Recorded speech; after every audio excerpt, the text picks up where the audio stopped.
حضرت ابو ذر غفاری رضی اللہ تعالیٰ عنہ سے روایت ہے کہ رسول اللہ صلی اللہ علیہ وسلم نے فرمایا کہ اللہ تعالیٰ فرماتا ہے، اے میرے بندو، میں نے ظلم کو اپنے اوپر حرام کر لیا ہے اور تمہارے درمیان بھی اسے حرام قرار دیا ہے، لہٰذا ایک دوسرے پر ظلم نہ کرو۔ اے میرے بندو، تم سب گمراہ ہو مگر جسے میں ہدایت دوں، اس لیے مجھ سے ہدایت مانگو، میں تمہیں ہدایت دوں گا۔ اے میرے بندو، تم سب بھوکے ہو مگر جسے میں کھلاؤں، لہٰذا مجھ سے رزق مانگو، میں تمہیں رزق دوں گا۔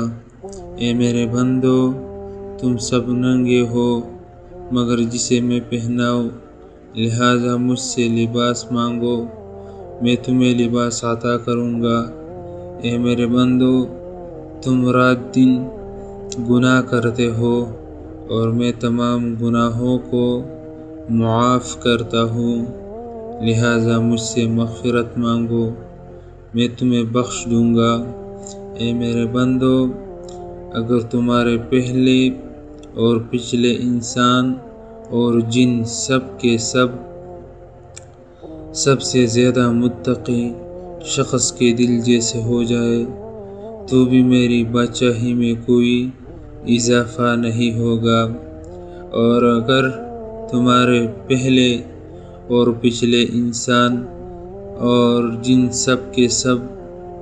سب سے زیادہ گناہگار شخص کے دل جیسے ہو جائے تو بھی میری بادشاہی میں کوئی کمی نہیں ہوگی۔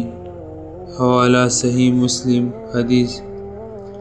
یہ حدیث قدسی ہے، اور اللہ تعالیٰ کی رحمت، عدل، بخشش اور بے نیازی کو بہت خوبصورتی کے ساتھ بیان کرتی ہے۔